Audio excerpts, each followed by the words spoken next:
right, guys. Thank you for being here. Thank you for the follow. And now this is going to test you, be able to talk and walk at the same time. Yes, for sure. So tell everybody who you are, Matt. Well, my name's Matt. I'm a PA, physician assistant. I've been a PA for 17 years. I did emergency medicine for a long time, and now I do medical weight loss. And the reason I do medical weight loss is because I yo-yo dieted for a really long time, for 20 years. And about 5 years ago, decided I need to figure out how this works and get myself back in shape. So, which to me is still kind of an ongoing journey. I love it. So guys, because we have him here, this is a wonderful thing that we can do today. Please ask your questions. Tell us what like your shtick, like what you talk about. He goes live, guys, every night, 6 p.m. Central Standard Time. So click his name a couple times, give him a follow. He has 3 principles. He has 3 things, a lot of things he talks about for success, right? And just in general, right? Not necessarily on a GLP1, but just in general to be successful. So take it away, Matt. So, because my background is in emergency medicine, you can think of it as CPR. Calories, protein, resistance training is what matters the most when it comes to actually losing fat and preserving muscle. The whole idea of body recomposition. Yeah. Yeah, I love it. So we have a question in the chat. Someone who just cannot eat protein, maybe it makes her sick, or maybe it's just too much. Anything you have tips on with protein? So protein just can be spread out throughout the day whenever you're comfortable eating it. But also remember, you not only have like the savory stuff, like the traditional meats that we all think of, beef, chicken, pork, turkey, eggs, but you also have dairy. You also have protein powders, you have protein snacks. So what matters is just getting in a complete amount of protein over the course of the day in whatever way that you can. And, you know, with the protein maxing trend that's out there, then it makes it a lot easier to kind of pick and choose, like, what do I want my protein to taste like? And then try to fit that craving. I love that. That's a great idea. So Melissa, I don't know if you know much about NAD Plus or whatever, but is there a time of day that's better to take NAD Plus? In my opinion, you don't even need it. Probably it's not. Yeah. Not something that I ever really worry about. Yeah. Yeah. All right. So is hummus high in protein? It is when paired with wheat protein, because together, it's one of those with vegan options where you're trying to pair protein sources together, because like chickpeas by themselves are not a complete protein, even though they are high in protein. Wheat is not a complete protein, but together they are. Similar idea to like beans and rice. Yes. So explain what a complete protein is. Like, what does that even mean for people who don't understand what you mean by that and the benefits of that? So we have 20 amino acids that we use to make all the proteins that we need in our body. 11 of them we can actually make without any other assistance, but 9 of them we can't. And so a complete protein has all 9 of those essential amino acids in the right proportion, meaning that you have enough leucine, enough isoleucine, and these different amino acids where your body can take that and make any structure in the body, including muscle. I love that. Thank you for sharing. So for instance, like collagen is unfortunately like not a complete protein in the sense that it can be used to make anything, but it doesn't mean it's useless. It has use. Right. I love that. So what is classified as a wheat protein? So, I mean, so like wheat does have like protein other than just carbohydrates as far as like metabolizable energy, but your body would prefer to use the protein in there as building blocks and not burn the amino acids for energy. So to use the carbs for energy. So it's just the structure of the actual, food.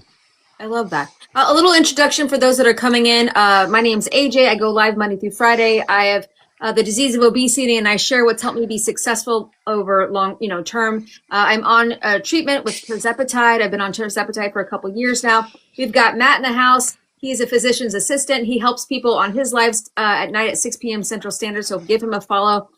Super helpful. What are the core 3 things that you talk about? Right? Let's talk about carbohydrates really quick. And guys, don't forget to ask your questions in the chat. Okay.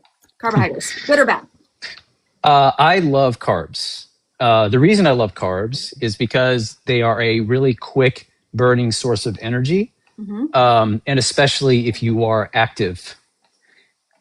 Your body wants to use that macronutrient for energy predominantly when you are being active.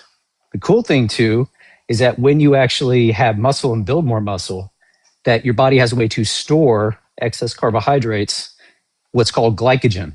So your liver and your muscles actually can fill up with glycogen. The more storage capacity that you have, the better ability you have to tolerate fluctuations in blood sugar. Love it. Right. So when people come on and you have this thing where you're like, he has this thing written on his screen that says, carbs do not prevent fat loss. right. And there's that Because that is misconception, something, right? yeah, that is like the one thing that held me back for so long with being able to maintain weight loss is a fear of carbohydrates. So I don't ever want my patients, when they're trying to figure out like a good sustainable diet plan or eating plan, to fear carbohydrates. Use them as they're intended, but be smart about it. Even if people do have pre-diabetes or insulin resistance, there's ways to incorporate that so it doesn't become like, I look at a carbohydrate and I'm going to disintegrate. Like that's because I've had so many patients who feel that way. Yeah. And they eat something with a carbohydrate because you are, and then they just feel so defeated and so down. And it causes that guilt feeling where it's like, oh, I ate carbs, so therefore I screwed my diet up. Yeah. And that's like, no, that's not the case. And explain if you go ahead. I'll ask this in a minute. Go ahead. Explain, carbs, right? We say carbs are good, but there's differences, right? There's simple carbs, there's complex carbs. Talk about, they're all fine, but what are complex carbs and the benefits of that? So the cool thing about complex carbohydrates is that they take a long time to digest. And one of the biggest reasons they take a long time to digest is because of the fiber that's inside of it. Fiber being that plant material that we can't digest, but it does have benefits to feeding the gut bacteria in your large intestine and also providing bulk to stool so you have better bowel movements. And complex carbohydrates are more likely to have that, along with sometimes some vitamins and micronutrients that are helpful. Yeah, absolutely. So you stay fuller longer, which is really, really beneficial when you are on a weight loss plan. Yeah, I love that. If anybody has any questions in the chat for Matt with anything, let us know, including myself. I've done surgery. I'm on GLP-1. If anybody has any thoughts, let me know. We'll get to that, Alexis, in a minute. Is it true when you freeze cooked rice, it reduces the insulin or sourdough bread? Like, is that a thing? Yeah, it's called resistant starch. That when you do cook rice and then you cool it and then use it later, that some of it doesn't actually get used as carbohydrates for you. It becomes starch, resistant starch, which feeds the gut bacteria. Now, I don't know exactly what that breakdown is of like, hey, if you cook this amount of rice, this percentage of it becomes resistant starch. That's a better question for a registered dietitian because they would definitely know. But some of it does, yes. Yeah. Let's get into this whole, so someone mentioned potatoes. Who doesn't love a good potato? And the importance of understanding, because I'd heard you say this on your live the other day when someone's like, carbs, whatever. It's how you present the carbohydrate. So give that analogy with the potato again. Yeah. So let's say you take a baked potato, right? So there's nothing else on the potato. It is just carbs because potatoes are a very pure form of carbohydrates. Complex carbs, but still only carbs. Some protein in it, but no fat. Now, let's say you take that whole potato, you eat it all. You're going to stay full for a long time, right? So one little russet potato, 400 calories, let's say, you're full for a long time because potatoes, man, they make you feel full for a long time. Now you take that same potato, you chop it up into little strips, and then you deep fry it, and then you add a bunch of salt to it, and then you can eat that in about 10 minutes, and you're hungry again like 30 minutes later because now it's like it's become hyper palatable, so easy to overeat on for a lot more calories, and then you're driven to eat more too. It's amazing. Yeah. So collagen, someone's asking about collagen. Does it really help with elasticity in the skin while losing weight? Is it really something that would really do a number on you? I wouldn't say it hurts. It's just that if you're getting it, my take is that if you're getting in enough protein in general, that there's probably not like some huge increased need for it, but it's also not detrimental in any way. You Sure. know, what I don't want is I don't want people to only use collagen as a protein source, which I Right. don't think anyone really is. No, yeah. But just in case, saying that I think is enough. Right. Yeah, there's those bars out that are basically collagen protein in Hmm. those, protein bars. So someone would have to be careful with thinking that that's their only protein source for the day. Yeah. Right. Yes. So Agreed. someone is asking about gut health, right? Is there good food for gut health? So that's just anything that is high in fiber. I mean, Yeah. that's all it comes down to. So I look at fiber as a certain amount of fiber per day is really helpful. And if you're on a GLP-1, like, Mhm. and I tell this to every one of my patients, like fiber is helpful when you lose weight. But when you take a GLP-1, fiber is now essential. I pair it alongside with protein as essential. And explain why it's Because essential. one, it helps prevent the constipation, or at least goes a long way to helping with constipation when you're on a GLP-1. Hmm. Two, because you want to stick to a high protein diet when you're on a GLP-1, that's going to add to the idea of like having higher chance of constipation. So having fiber helps with that too.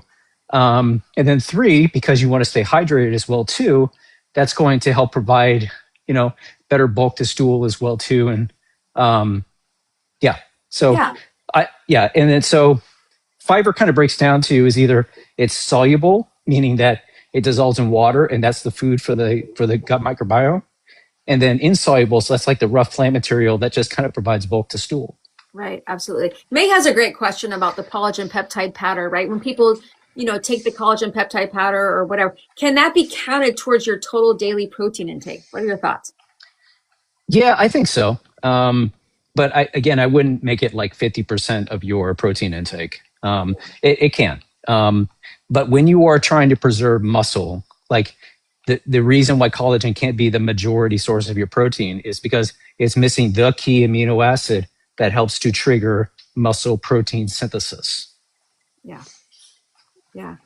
Uh, Yeezy's question, I'm not sure exactly how to answer that. Would you have any thoughts? She says, to start your journey, how long does it take your colon to normalize? Ah, I'd say when I started on a good fiber regimen, it took, I'd say probably about a month.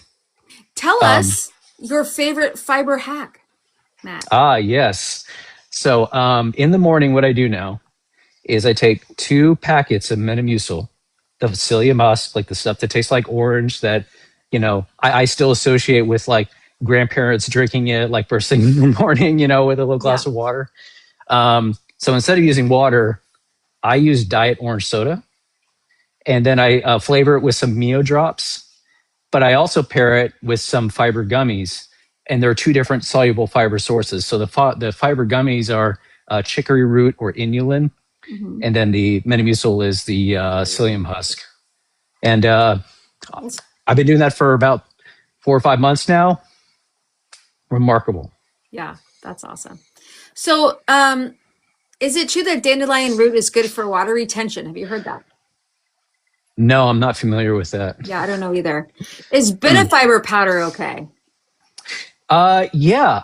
Actually, the gummies that I use are Benefiber gummies, but I think that the fiber source is probably different for their powder as opposed to their gummies. But I don't know off the top of my head. I'd have to look it up. Yeah. Thanks guys for coming in. I'll do a little intro again. So my name's AJ. I go live Monday to Friday. I do a whole live in the morning where we talk support about health and GLP-1s and mindset and things like that. If you have any questions about any of that, let me know. I do have Matt Booty on right now, who's a physician's assistant. He's really awesome. He goes live at 6 p.m. Central Standard Time. So click his name here a couple times and you can follow him. Tell us your core intro again, and then I want to talk about muscle. Sure. So I'm a big believer when it comes to weight loss that there are three big things to focus on for success, whether you take medication or not. And that is you need an energy deficit. So calories do matter, even if you don't track them. Protein is essential. And you need to stimulate muscle with resistance training, CPR.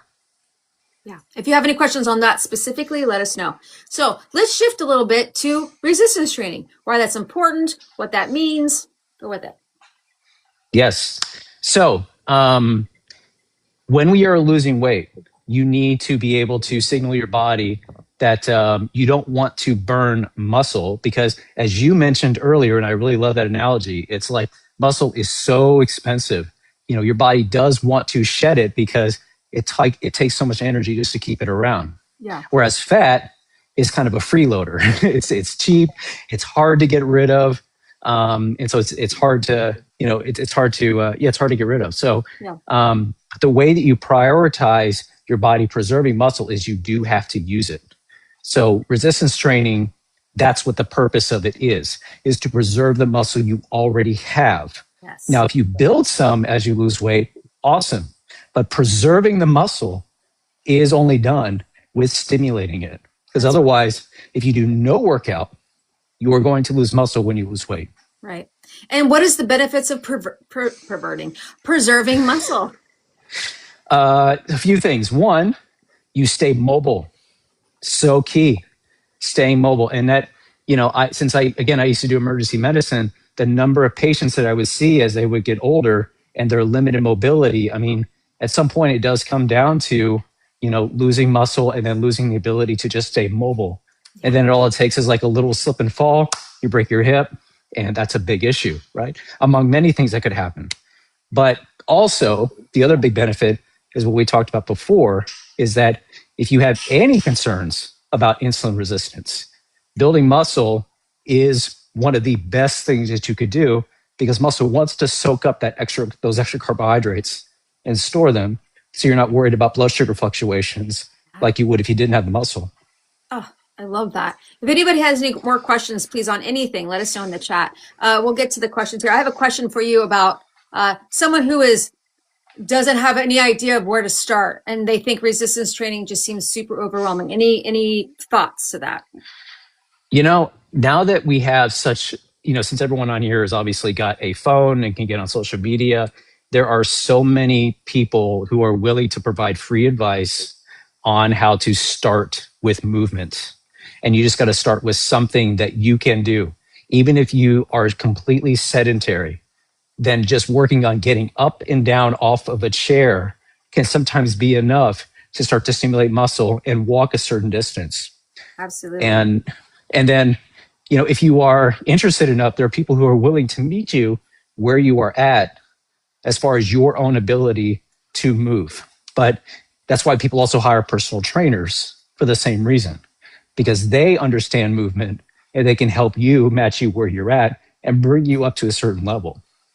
Yeah, absolutely. I love that. People say, like Melissa, I'm not really good at it or whatever.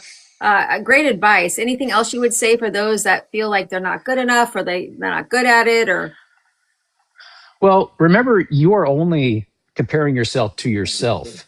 It's helpful to look at people who are maybe more advanced with training as a guide or like a North Star of like, hey, that'd be nice to do that someday. But ultimately, you're just looking at where you're at and where you want to be, and then trying to find a way to enjoy that journey. Because if you don't like the process or you don't like to move, you're not going to want to do it.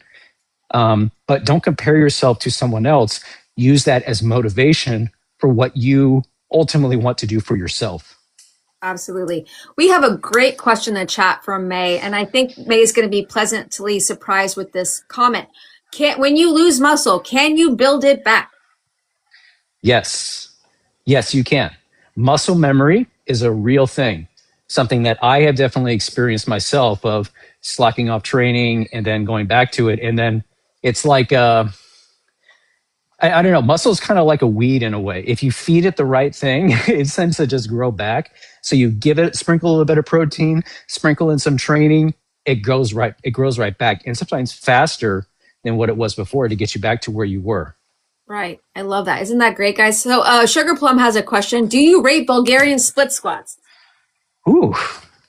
Do I like them or do I rate them? I don't know if that's what she meant, or maybe like them, let's say.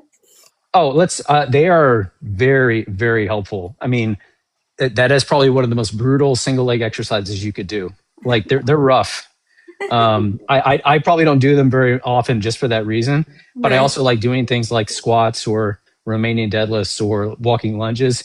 Kind of works a similar idea, but Bulgarian split squats, awesome. Oof.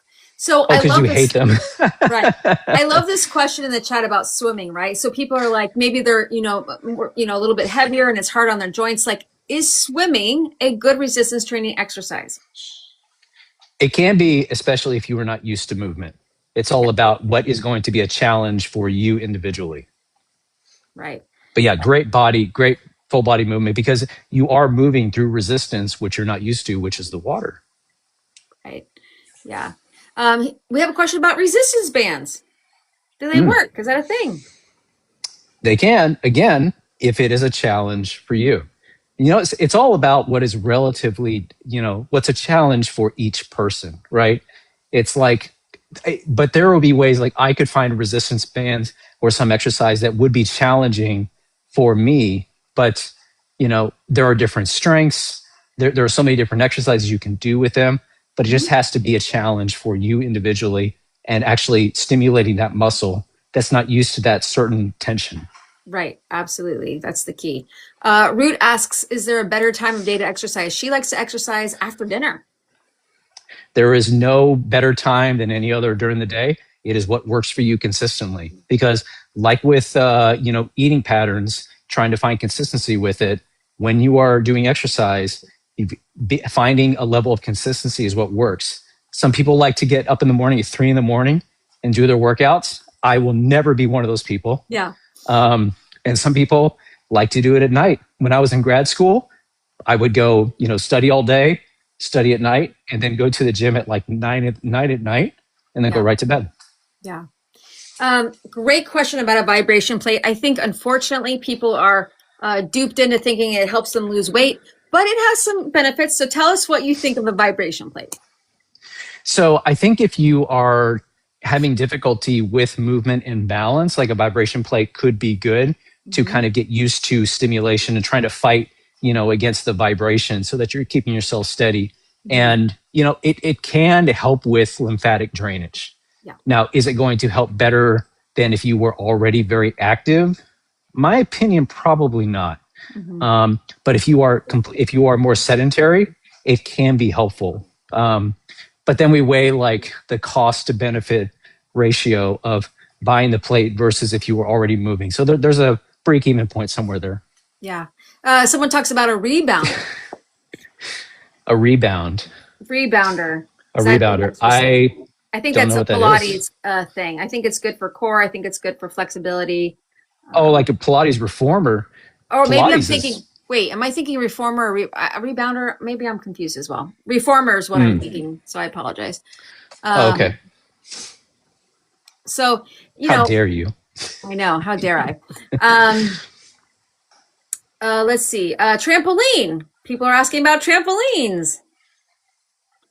I mean, if you like it, I don't know what. Oh, thank you, Leah. No, that's what a rebounder is. I apologize. Okay. Oh, Rebounder. a small trampoline. Well, it's get your body moving. It gets you moving. It gets you moving. It can't be that bad, right? Yeah. Yeah, absolutely. Kettlebell training mostly. Do you use kettlebells, Nick? Matt? I have before. Yeah. Like what I think is what you can do uniquely with kettlebells is, if you are not used to doing, like, let's say deadlifts, where you are working your back, your butt, and your hamstrings, Right. like using kettlebells to swing, fantastic. At least get some stimulation that way. It can be helpful too if you're doing like single arm, like push, overhead presses.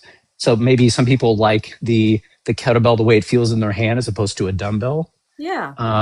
But I just look at it, it's just a different type of weight that you're moving around. Yeah, I love it. Thank you guys for hanging out. We'll do a little intro again and wait for questions. My name's AJ. I go live in the mornings. I do a Q&A. I share advice and tips on how to be successful long-term using a GLP-1 medication. I've suffered with obesity most of my life. So if you have any questions about that specifically, let us know. I do have Matt on right now. He's a physician's assistant. Do your spiel, Matt, about what you do. So I've been a PA for 17 years, but I practice medical weight loss currently.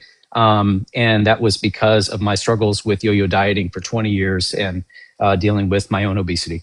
Yeah. And so he goes live, guys, at 6 p.m. Central Standard Time, Monday through Friday, I believe.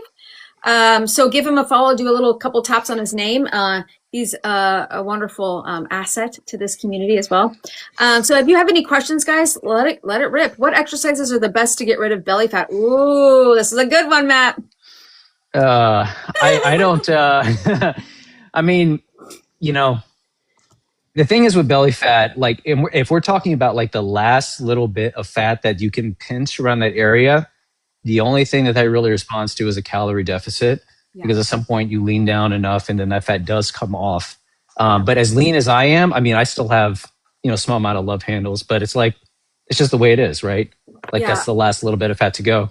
But you can do like core exercises to try to build up the muscle underneath there, but it's not going to eliminate the fat. I think that's a misconception where we're like, we're going to spot reduce fat somewhere. So we're going to do sit-ups to reduce the fat there. And that's just not the case. Yeah. And so you could think of it like, if the muscle comes up where it starts to show underneath there, if you get lean enough, it's like you're leaning down, the muscle's building up, and at some point it becomes visible. Right. But it's not like you're spot reducing fat. Yeah, that's not a thing. Yeah. Yeah.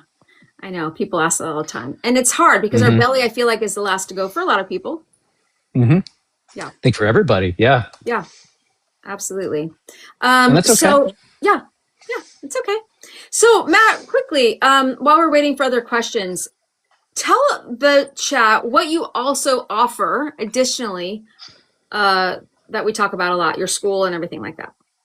Oh yeah. So about within the past month or two, I opened up a private platform online called Nortex Nutrition. The idea is to talk about sustainable weight loss practices, especially when it comes to eating, because I think what people get really lost on is what is the best diet and how can I make that work for me, given my lifestyle, my schedule, my food preferences. And so that forum is all about that. So I have several discussion forums up.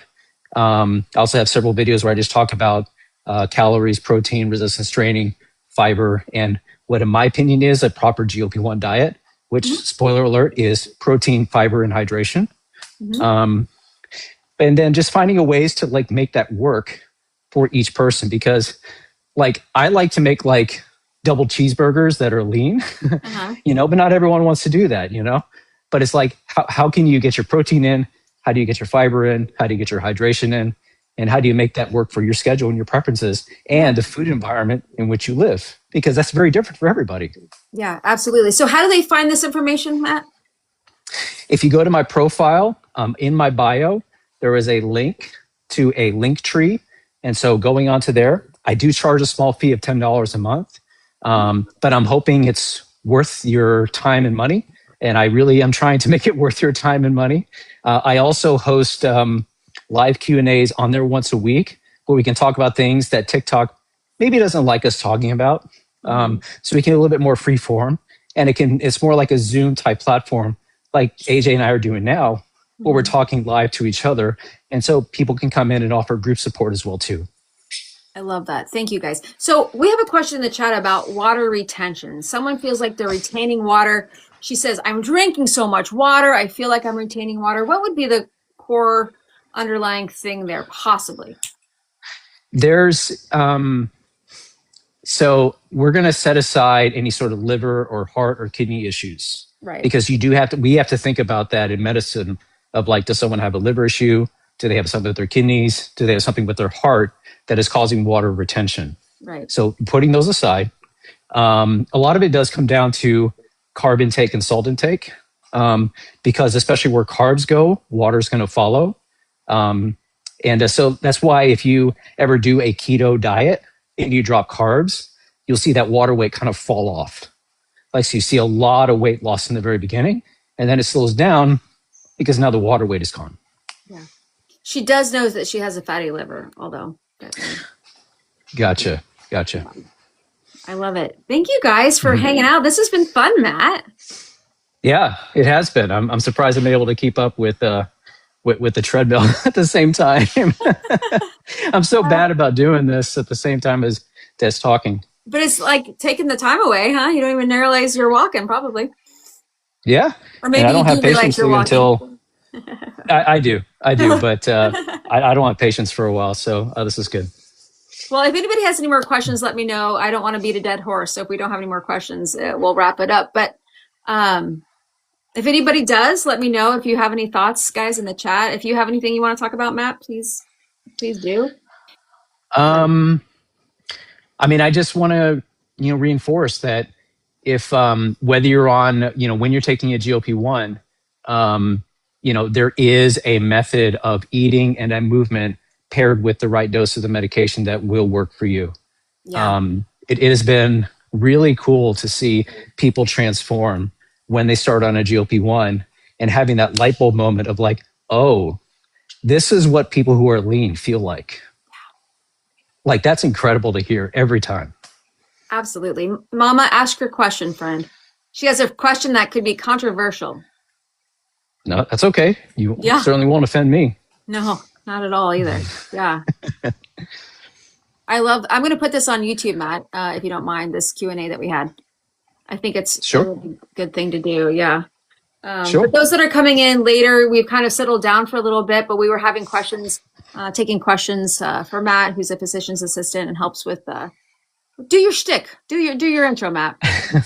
I'm a PA for 17 years, and I currently practice medical weight loss. And it's become a real big passion of mine because of my own journey with my own obesity.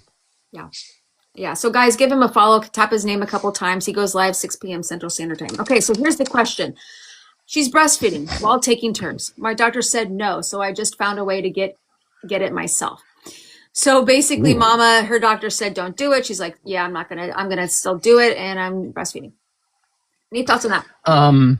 So we just don't have any, like, to my knowledge, any good data on, if it does pass to baby in breast milk, what effect does that have? And so just for the sake of safety, the doctor that might be why. Right. Yeah. But again, we don't have any. And I feel like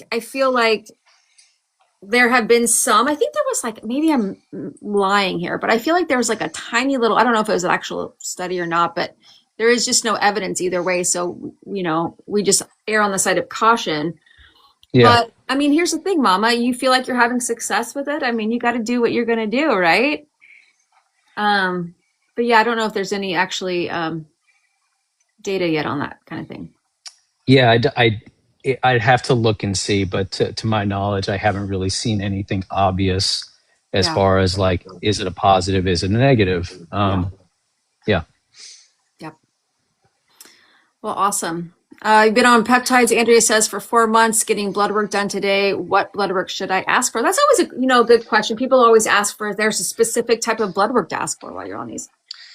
I mean, in general, I always want to look at complete blood cell count, your metabolic panel, which should include your liver function tests, looking at your hemoglobin A1C, your thyroid panel, sex hormones, and I think I said A1C. That's kind of the basics. After that, then the testing should be based on symptoms and medical conditions.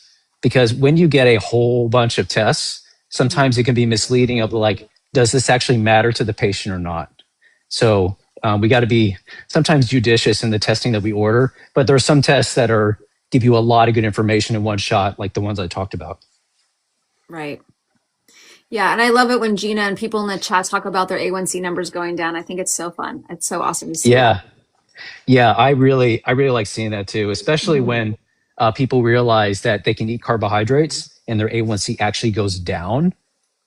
Awesome. Because then that breaks that fear, Yes, absolutely. Yeah. Ferritin levels went high.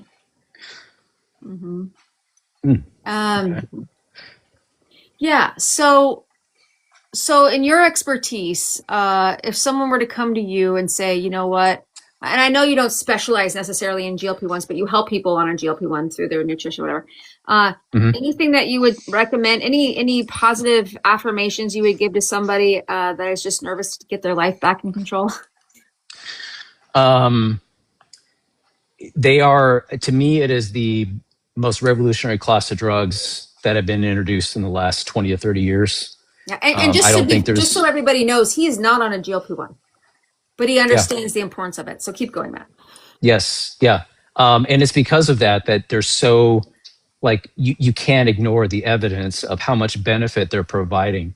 I mean, study after study after study after study, it's endless at the benefits that it applies, not just for weight loss, not just for glycemic control, but being able to allow people to develop better habits with eating. And we see shifts in people's eating habits when they start taking a GLP-1 because that food noise is now gone and they realize, oh, these are the things that actually I need to focus on and I actually like them.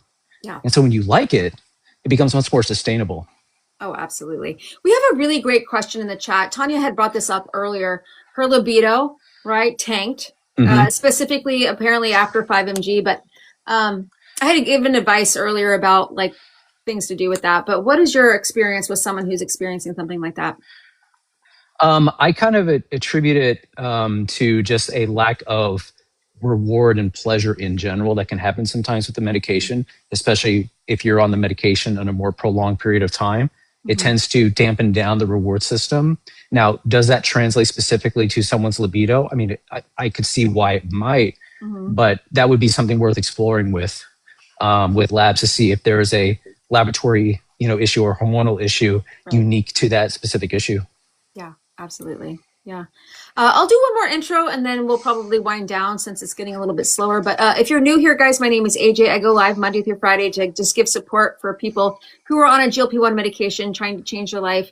I'm helping ones with, lived experience to help be successful long term. And so right now I'm interviewing Matt Booty, who is a physician's assistant.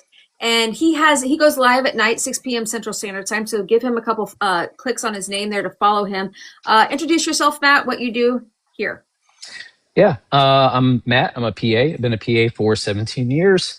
Most of my experience is in emergency medicine, but because of my own journey with obesity and yo-yo dieting, once I figured it out for myself, then it drove me to want to practice it as a medical specialty, which is what I do now. Yeah. So on your lives, what is your thing that you talk about? What do you like to express?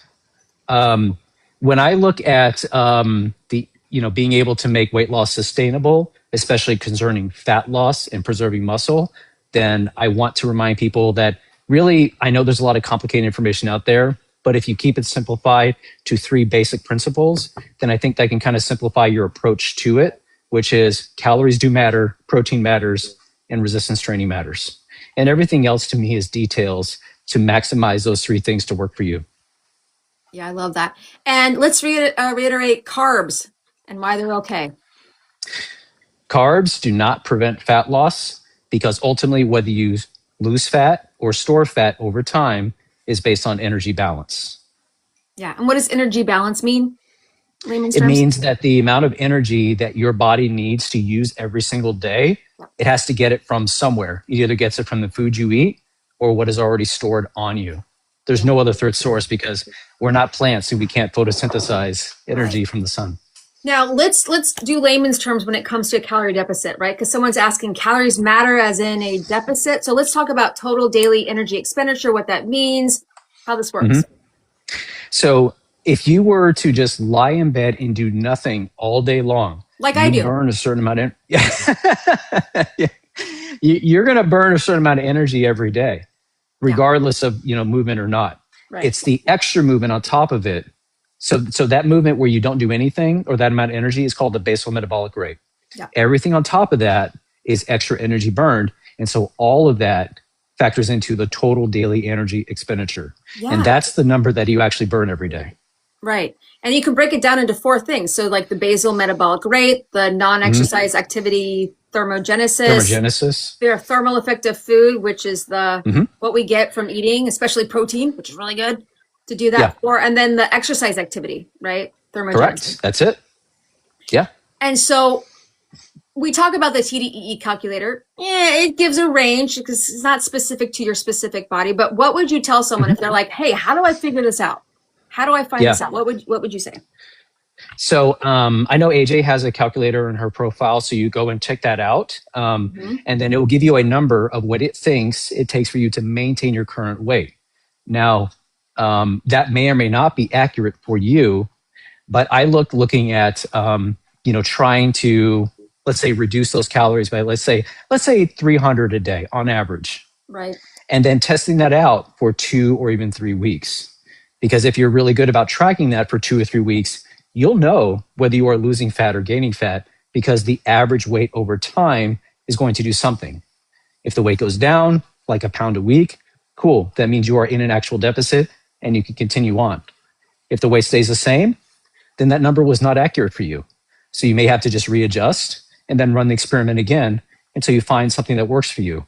And for some people, when they do a calorie deficit or they're trying to, create their meal plan, then sometimes exchanging like leaner proteins for fattier proteins, so let's cut the calories that way, maybe focus a little bit more on fiber consistently. That can help a lot with keeping the same amount of food volume-wise or less energy density. Yeah. So guys, if you're looking for a really easy TDEE calculator, what you would do is go up into my profile face right there, click it, and then click it again when it comes up in the white bear, and you have to click it twice, right? And then you're in my profile with all my videos. In the middle, there's a support tab that says AJ Support and Help. Click the tab and be patient. Give it like 8 seconds to load.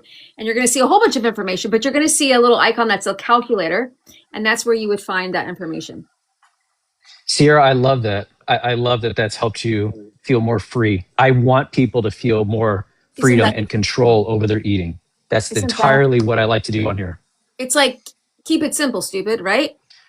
Yeah. I mean, when we do it like that, it becomes more free, right? When we really think of it in that simple kind of 3-step process there. All right. So we have someone asking about potatoes again. Talk about potatoes. Okay. So I'll try to see if I remember the analogy. Hopefully this is what you were looking for, Money May. That you say, take a russet potato, you bake it, you don't add anything to it other than maybe salt, because honestly, I got to have salt.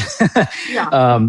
And you're going to feel really full for a long time because of just how full potatoes make you. But if you cut up that potato into little strips and you deep fry it and you add salt to it, well, that potato takes a lot less time to eat, and you're not going to feel as full because your hunger is going to come back a lot sooner because it's so tasty. And that reward system just starts firing of like, I want more of that. I want more of that. But the baked potato by itself, your body's like, I've had enough of this. Yeah. I don't need any more of that. But if I make it really tasty, that reward system gets triggered and you're like, oh yes, give me more of that hyper palatable, crunchy, salty, tasty food. Absolutely. Yeah. Thank you guys. This has been a wonderful Q&A today. I think it's so important. I think we can do this every once in a while, Matt. I think it's important to have your expertise on here along with myself. One more introduction before we go, because we've had really great comments in the chat. Feel free to make a comment, guys, or ask a question in the chat. I go live Monday through Friday to be a support here for people who are on a GLP-1 medication to help you guys be successful, have things be sustainable for you over time, work with really mindset and the foundation of health that we need to do right from the beginning to help us be successful. I have Matt on right now, who's a physician's assistant. Really, really helpful. Do your introduction, Matt, so people know who you are. Yeah, I'm Matt. I'm a PA. I've been a PA for 17 years. I did emergency medicine for many years. And then because of my own journey with struggling with obesity and yo-yo dieting for 20 years, once I finally figured it out for myself, it drove me to change my clinical practice. And now I do medical weight loss as my specialty. Yeah. And your 3 principles, please. So when it comes to losing fat and preserving muscle, the 3 most important things are energy balance. So calories do matter, protein matters, and resistance training matters. Right. So since I come from an ER background, recently I'm like, oh, it's like CPR. Yeah. Okay. I love that. So how do you help your patients that are on a GLP-1? What advice do you give? What resources do you give? What are your thoughts on that when you have a patient like that? So I want to make sure that they know what is important when you are, as far as diet goes, with a GLP-1. So that is protein, that is fiber, and that is hydration. Right. I encourage my patients to take a multivitamin as well too, just to make sure all our bases are covered. But then also you need exercise of some kind. And so trying to understand where each individual person is at as far as their ability to move is super important to know how to guide them and encourage them to want to be more mobile. And what's cool is like if you get someone moving that's not used to moving, they find they really enjoy it. And then that becomes self-perpetuating. Yeah. Yeah, upward spiral, right? So Yes. explain that because, a lot of times people feel pressure, right? They feel like they have to do something that they maybe hate or whatever, right? And this is how we think, and I love this is the way you think too. How do you help someone understand that it's really about something they enjoy, and why is that so important?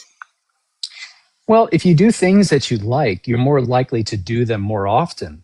And when it comes to weight loss and especially weight maintenance, then you have to enjoy the process in some way. It doesn't have to be like what someone else does. It has to be something that works for you that you want to do consistently. And you're probably not going to like it at first, but that's why we take baby steps to find the direction of like what you do like, as long as it fits within those parameters of what does actually work. Yeah, absolutely. That's So if habit someone change. so if someone is listen, I'm morbidly obese, I can hardly move, and I get it, right? It's hard to Hmm. move when you are in pain and you can't breathe and you really Hmm. truly can't move your body. So what positive mindset, what is an encouraging thing you can tell them to not let them feel like there's, no hope, but it's okay to like work where you are? What would you express to them? So, what I have seen with patients is that when mobility is not great, is that sometimes that weight loss went on the GLP-1 and finding a dietary approach and just starting to lose like 30 or 40 pounds up front, like somehow it becomes a lot easier to want to move because you don't feel like you're carrying as much weight. The joints Mhm. are not, so taxed, and it starts to become more of a thing. And like not to get too much into the weeds, but my own mother-in-law here in the past year, we've kind of done that with her over the last year, where her moving and being into a better environment has lost like 80 pounds and has gone from barely mobile with a walker to, because of the weight loss, now wants to actually move around better and is able to have more mobility. And it's been really cool to see. Yeah, truly, truly, guys, one step at a time, really. Yeah. But don't be sad because honestly, guys, at 344 pounds, my movement was getting out of bed and going to the bathroom in the morning and just trying to function in my house. So if that's you right Yeah. now, it's okay, right? Yeah, One step Heather forward. mentioned doing chair exercises. Yeah, I mean, Yeah, those are very small things you can do that will make a difference because yeah, it gets you used to the idea of mobility and starts to use the muscle again. absolutely, guys. I have actually 9 different at-home body workouts that don't require anything extra, just body, in my profile under at-home workouts in my playlist. So Shell has an interesting point, and I think it's one of those things. It's kind of a nuanced question answer, like what can give me energy to work out, right? I mean, Mm. that's kind of complex, but a lot of it can be Hmm. mental as well. But what are your thoughts on that? Yeah. So since you need fiber on a GLP-1, then looking at using complex carbohydrates centered around workouts Hmm. might actually give you enough usable energy right then and there to actually want to be more active. And even if you have this, you still are worried about carbohydrates, if you center them around your workouts, then you might find you'd feel better when you work out. And that alone might make you more inclined to want to do it more often. But also, got to admit, caffeine works. It does work. Hydration really does help too. Because if you're not well hydrated, you're not going to want to continue to push yourself with working out. Yeah. And I think, honestly, like finding the right time of day, having some sort of structure to be able to have it be doable, right? Um, Hmm. we can have lots of things happen in our day where we feel like we don't have enough time or we give ourselves too much pressure. And we just got to find a day. And I always say this, just once a week, find your day that you can commit to and do something and then go from there. Because Yeah. I feel like, at least for me, when I would try to go balls to the wall on something, and then I Yeah. would crash and burn because it's not sustainable with my life, regime that I have, you would feel Hmm. like negative, and then you say, screw it. But just do Yeah. one day that you can commit to, and then you will Hmm. see that you start to enjoy it and it becomes a thing, and then you can add more here and there, right? Yes. Yeah. It's what I Yeah. explained in my video on my platform is that If you're brand new to resistance training, even 1 day a week just to start, one upper body exercise, one lower body exercise, even body weight, is getting used to that movement and finding that joy of doing that can perpetuate itself over time. Absolutely. Yeah. Can you explain the importance of hydration? There's a lot of people that ask that, right? Well, what's so important? I mean, obvious, like we need a drink to live, but how does that help the body? How does that help the heart, the organs, the muscle, right? Talk about hydration and how important that is. So the way that we get everything around our body, nutrient wise, is obviously through blood, right? And if you don't have enough hydration, sometimes that movement of nutrients from one place to another, eliminating waste material, making sure that things are being adequately, we call perfused, like your kidneys being perfused, which is very important. Hydration helps a lot with that. I mean, your body is very sensitive to changes in hydration or blood volume. And so there are regulators that can actually help with adjusting that. But being well hydrated can make sure that things are they're just working more properly. Yeah. To put it really simply. Yeah, absolutely. And you have any tips? You feel a lot fuller when you are well hydrated too. Yeah. Do you have any tips for someone who has a hard time feeling like they can get hydration in? I am a big fan of anything 0 calorie. Yeah. So I really try to keep it as broad as possible. Yeah. So I really like diet sodas. I drink a lot of diet sodas. I'm a big fan of Crystal Light packets or Mio drops, anything to make the water taste better.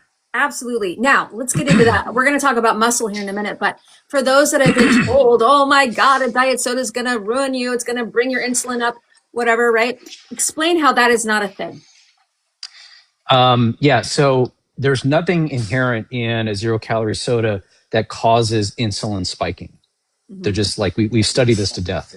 Right. There's no energy that your body uses in that to, for insulin to even do anything with, or your body to do that with energy wise. Yeah. So have it. It's part of your hydration plan, guys. It can be. Yeah. It can be. Yeah. So Money May talked about this earlier, right? She's stopped working out. She's worried about being able to have your muscle come back in. So let's reiterate that if you've stopped using your muscle, right, it's okay. It can bounce back, and how that works. Tell us about that.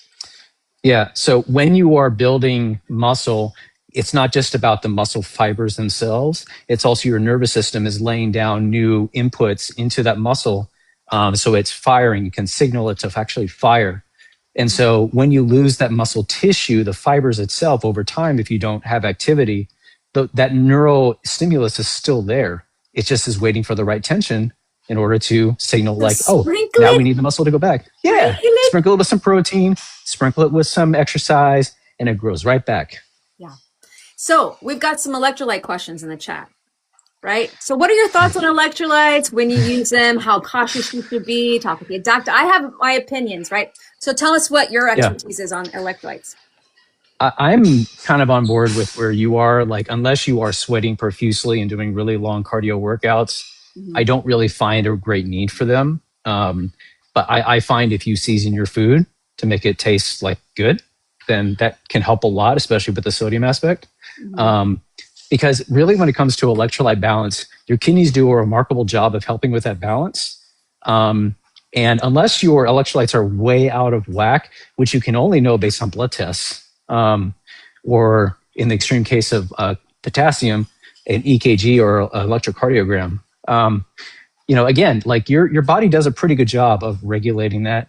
But unless you are losing lots and lots of sweat with working out, you don't necessarily need to make sure you get electrolytes in my opinion. Yeah. And what could be the opposite effect if you're getting so much in, or too much sodium, or maybe potassium, something that your body doesn't need, like maybe because you're on other medications that are potassium sparing? I mean, it's a serious thing you got to think about. Yes, for sure. So you can overshoot and lead to issues. We look at potassium as it primarily affects the heart, especially the heart rhythm, but there's a very narrow window with which your body keeps it at. And then with sodium, there's a larger window that your body keeps it at, and that can affect you from a neural standpoint. So sodium generally affects the neural system. Potassium generally affects the cardiac system, the electrical system. That's like how I try to conceptualize it, at least from a medical standpoint.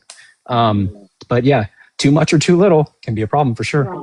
And so when someone's saying, I don't like plain water, they're thinking electrolytes. Not necessarily, guys. You can add many things to your water to help you, right? So, for instance, Booty, I know you do a lot of things for hydration that's not just plain water. What do you suggest? So it's why I like either, like mineral water will at least have some amount, not a huge amount, right? Mm-hmm. You can, there are drinks that do have various levels of sodium or potassium or magnesium or such that you can buy. But remember, you do get a lot of electrolytes from the food that you eat too. The food is Absolutely. not devoid of Right. electrolytes. Right. So, I know you have patients that you have that are on GLP-1. We have a question in the chat. Someone's on Manjaro thinking about changing to Wegovy.